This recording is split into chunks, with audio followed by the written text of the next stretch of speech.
have traveled far and seen deep, and I have come to know the purpose of our existence. Finally.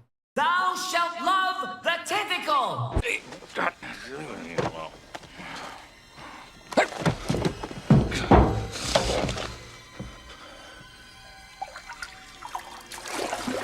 Bud? So this little beastie here is just a little ultrasonic mister. It does that. These explosions are rapid, even at this speed. Look at them, boom, boom, boom. How do you get all that mist like that off this little jet of water? You barely see the outline. And boom, boom, boom. I mean, just the whole thing just like detonates. And thankfully, I've got a high-speed camera that's going to show us how that happens. Now, water does all manner of weird things under weird conditions. Shake it. So you hear that? Now, I often love to show this to folks at universities because the majority of people, even people with PhDs, can't tell you what's going on here.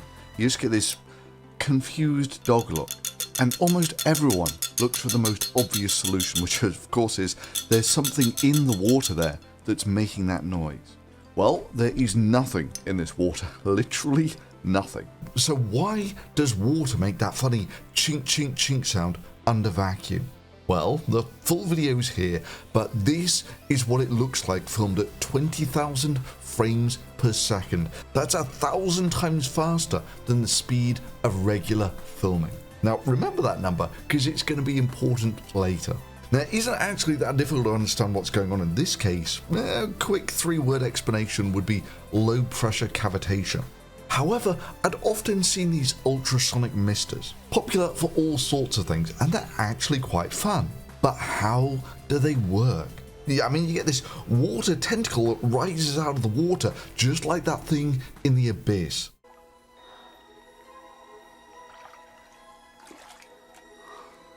It's trying to communicate. It's Bud. And then you get all this mist coming off it. Now, about this time you might be thinking, what the hell are you on? It's just a little water spray. You know, like a little water fountain. But you'd be wrong.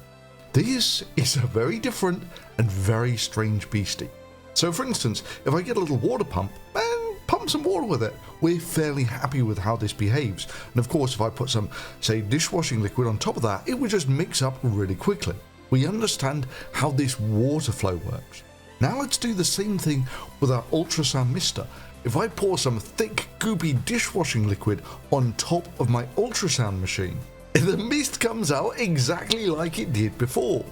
However, when I bring it out of solution, it looks kind of different. Put it back in solution and it works fine again. Or take this for an example. Here is another flask under vacuum with water in it. So coming back to here we have some water in a flask under vacuum.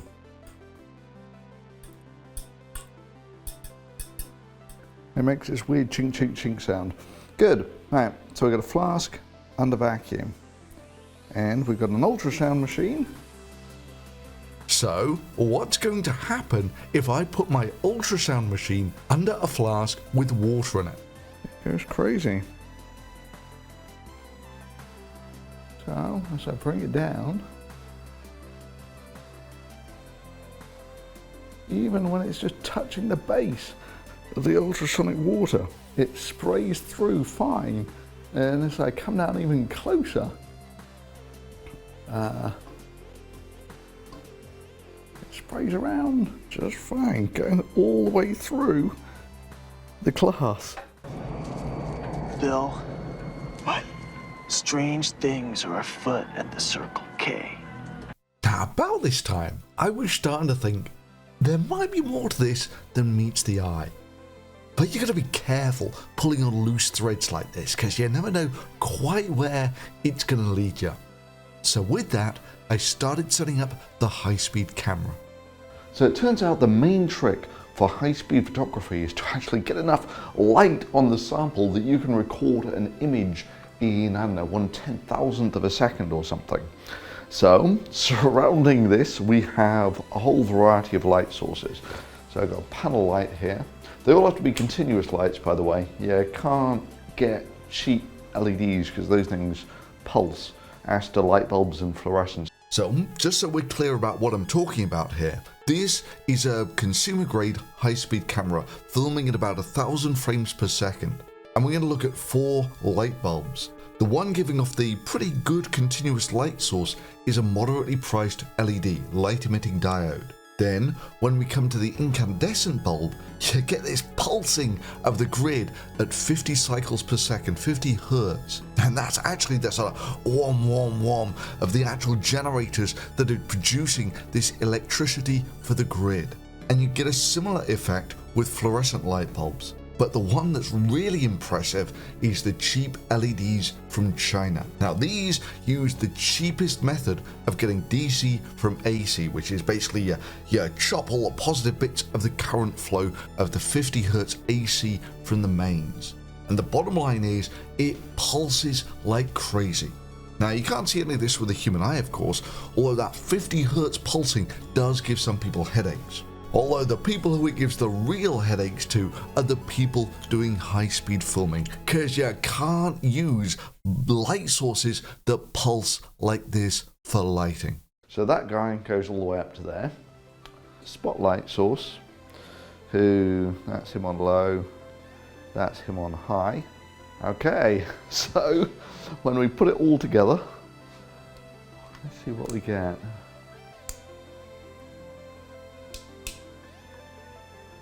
Okay, so that's it now on full, and as you can see, it provides quite a lot of light for the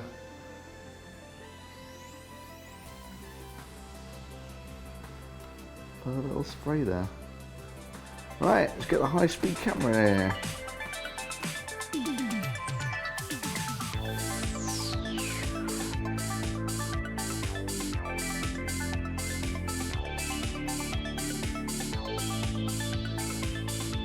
And these little explosions right at the base. Oh, that was it turning off and on. So this is the actual footage, and we're filming at 5,000 frames per second. So to watch 1 second of this video in real time would take over 2 minutes. So let's see what it looks like. And this is the start, and you see immediately you get these explosions, and the explosions really only seem to happen near the head. There's lots of wibbly wobbly stuff going on here, but the explosions where the mist is coming off is only really near the head. And then once it becomes detached from the ultrasound, it becomes very smooth very quickly. So guy detaches and he becomes very smooth, and you'll notice there's lots of red colors here. I think that's because there's all the LEDs from the base. You actually see all of that reflected in various parts of these droplets. The other thing that's kind of cool here is just when it's about to turn off. Let's watch it backwards. When I turn off the ultrasound, you'll see that very quickly you lose all of this vibrating stuff, and in an incredibly short period of time, it becomes almost entirely smooth. And then, of course, surface tension takes over, and you get these beautiful little drops falling under gravity. This is a rather cute little double start where I didn't manage to quite plug in the ultrasound machine properly. So what you see is initially you get all the little explosions right from the tip, and then the plug slips and it becomes almost completely smooth again. And then I managed to reconnect the ultrasound and plug it in properly, and it starts going up again. I've still not really figured out why you get this little column of water. So the one thing that comes clear from all of that is 5,000 frames per second is nowhere near fast enough. Yeah, 20,000, 18,000 frames per second. That's a little more respectable. Oh, look at that. And it's exploding right from the start, right at this little sort of apex point. I've got to zoom in on that bit there. That's incredible. So there's almost nothing happening, and then there's just this little bit near the tip where all the explosions are taking place. We can go up to muchos frames per second. So we're now up to almost 30,000 frames per second. So just to watch 1 second of this video in real time would take over 15 minutes. So let's see what this looks like. And immediately, right from the very tip, you can see all of these explosions going on. And it's always from the tip. It's never from down below. It's always this little bit very near the top where all the explosions are taking place. And even at 30,000 frames per second, it's fast. Now, further down at the lower portion of the tentacle, it's pretty wibbly and wobbly, but it's not like near the top where you're getting all these explosions and little droplets being thrown off. I mean, you get portions like this where it explodes like crazy up at the top, but then it's the rest of it is the abyss water tentacle. It just sort of sits there gently vibrating at 30,000 frames per second when I turn it off. And I think it's off now. Yeah, it's off. And boom, perfectly smooth. Surface tension's taken over, and we've got this beautiful, beautiful water tentacle. Let's speed this up a bit. Oh, the droplet hits the water, and you get some percussive drops. Look at that! Gorgeous. So, what's clear is even 30,000 frames per second doesn't cut it here. So we're now up to 70,000 frames per second. To watch just 1 second of this video would take over half an hour. Now to do this, I've had to drop the resolution right down, but we'll see what we get. These, I think, are the reflections of the LEDs on the ultrasound unit. And yeah, this is one of the bizarre things. Everything seems to have a constant upward velocity here. Even when there are drops thrown off, it seems to mostly be that everything just has this constant upward motion. There's a lot of explosions going on, but it's not really clear what the hell's causing it. So this is obviously the explosion portion of the water tentacle, and this is the smooth portion of the water tentacle. So let's speed this up a bit, see what. And again, we'll see what happens when you turn the ultrasound off is immediately it starts to smoothen out from the bottom upwards, and you get this beautifully smooth water tentacle in a stunningly short period of time. I mean, bear in mind, this is now all falling under gravity. We're gonna have to zoom right in on what the hell's going there. And the only way I can do that is to drop the resolution of the camera, which has some advantages and some disadvantages. We are now up to ludicrous speed on the camera. We're up to 180,000 frames per second. To watch just 1 second of this video would take almost 2 hours. Now, unfortunately, to get that, I've had to drop the resolution down to about 128 by 128 pixels, which is pretty low, but we'll see what we get. Now, when I went over to this, I've actually shifted the light, so the light is basically shining directly from behind it now. So this is a droplet of water, 2 droplets of water, 3 droplets of water. You barely see the outline. And boom, boom, boom. I mean, just the whole thing just like detonates. It's incredible. So let's go through this frame by frame, see if we can actually see what the hell's going on. Boom. So here we go. In 180,000th of a second. How many frames does this take? 1, 2, 3, 4, 5.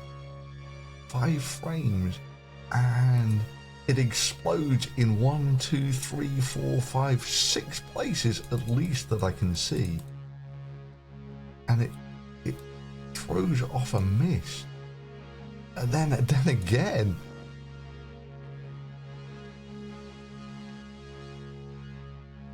It's 2 or 3 frames, and boom.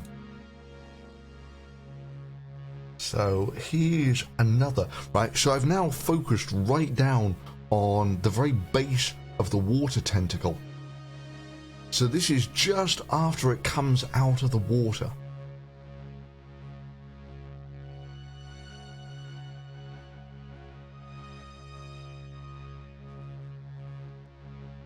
So you have these 3 little beads. Quite why you've got 3 little drops of water sat on the top of the tentacle like this, I don't know.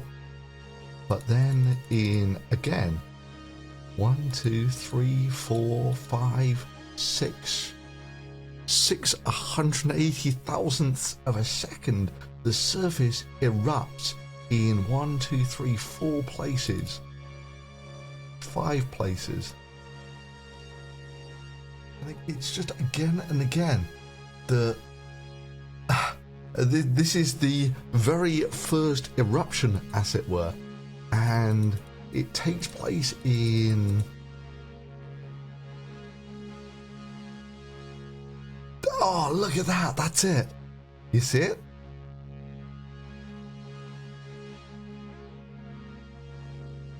I think there's 2 eruptions. That one, certainly.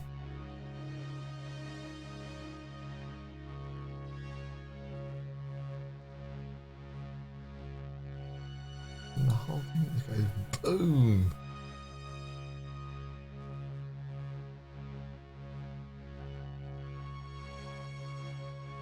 So, I mean, I'm still, deep down, I suspect it's got to be a resonant property of some sort, but I'm buggered if I can give you an explanation of why it behaves like that.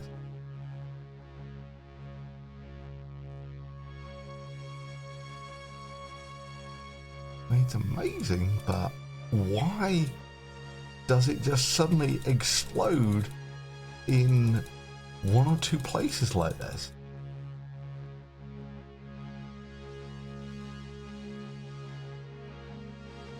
And another one, boom, after it.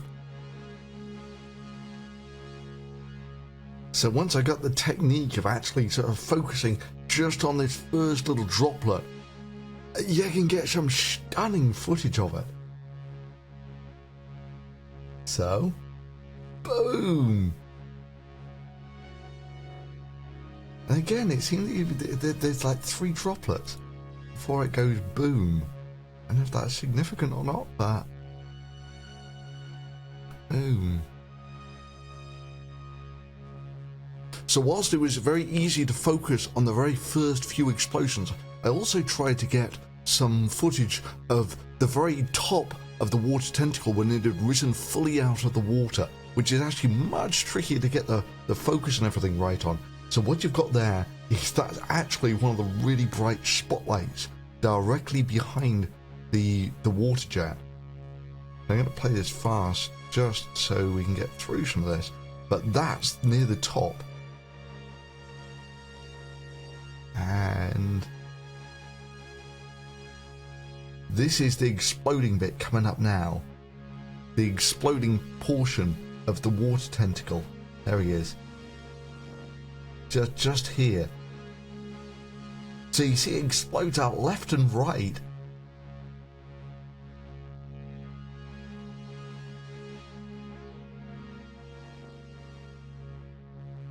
Just at the very tip of the water tentacle. What causes it? I have no idea.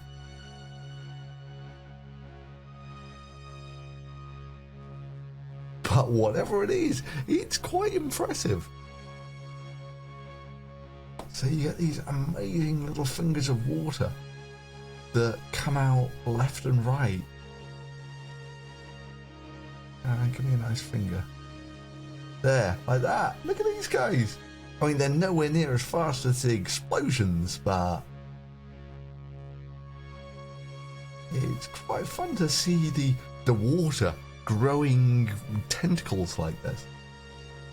So why does it do that? Why do you get this water tentacle? And why do you get these concerted, blisteringly fast explosions? Well, I wasn't entirely certain. You see, I naturally assumed that all of this was fairly well understood, so I thought, great, I'll just do an independent look at it and we'll see how what I get compares to what everyone else thinks. You know, a new perspective. So I start getting all these weird results and start coming to the conclusion that actually, no, I don't understand what the hell is going on here. So great, let's take a look at what the internet thinks. And when you do that, you find that the lion's share of what's out there just says that, yeah, ultrasound causes water to mist.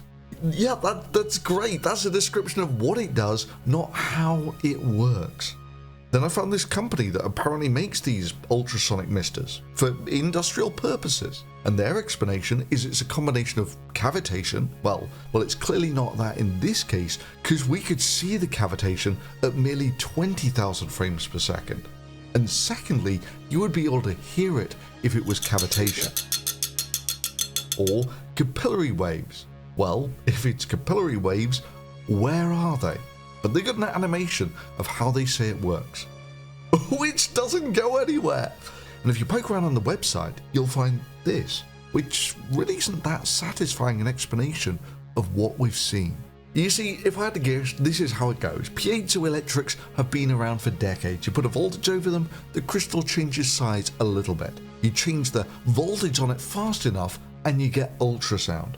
And someone stuck it into water and found out that it does weird stuff. Why? Who cares? You can sell it for all sorts of stuff. But for me, that's not enough. I want to know how this works. How do you get these concerted explosions in 100,000th of a second? Now, my camera here is no slouch. I paid some $20,000 for this thing, second hand, and even at that, the best stuff on the market is maybe only 10 times faster than this. Oh yeah, and 10 times more expensive. Now, I don't have that sort of cash, and even if I did, I don't think it would help much in this scenario. You gotta bear in mind that what I'm doing here is really quite niche. Even in the field of high-speed cameras, most people when they want high-speed cameras, they want to get nice, beautiful, high-resolution video of stuff. Me, I'm not so bothered about that. I want to see what's going on in 100,000th of a second. So at 180,000 frames per second, 0.2 of a million frames per second, I was getting about 128 by 128 pixels. Let's take a look at what the current top-of-the-range Phantom will do. Well, for full-range HD video, it's at least 10 times faster than my camera. But that's only getting 10,000 frames per second. That's not going to help me here. Let's see what it does at really fast frame rates. And at high binning mode, this camera really isn't any faster than mine. The only real advantage you might get here is if it's got a more sensitive CCD. Now, you can rent these cameras for a couple of $1,000 a week or something, which is maybe an option. Or if you know someone who's got access to such a camera, they might be convinced to give it a go. You know, the slow motion guys spring to mind. Me, I wasn't expecting this at all. The whole thing just started with a, hey, you know, let's just do something fun and quick for the weekend. But that's the whole joy of research. You start off with a simple observation that you think is going to be easy to explain. And boy, is the universe a fascinating place to visit and play with reality. So if you enjoyed that, mash the thumbs up and hit subscribe like you want to know what's going on here. And if anyone's got some suggestions as to what they think's going on here, because out of all the people who watch this video, someone's got to have a good idea. Leave a comment below. And if you really enjoyed this video, you can support this channel directly through Patreon, because that really helps give me the latitude to do stuff like this. And also, I thought I would give it a go. I started an Amazon affiliates thing, so I'll leave some links to some of the stuff in this video below.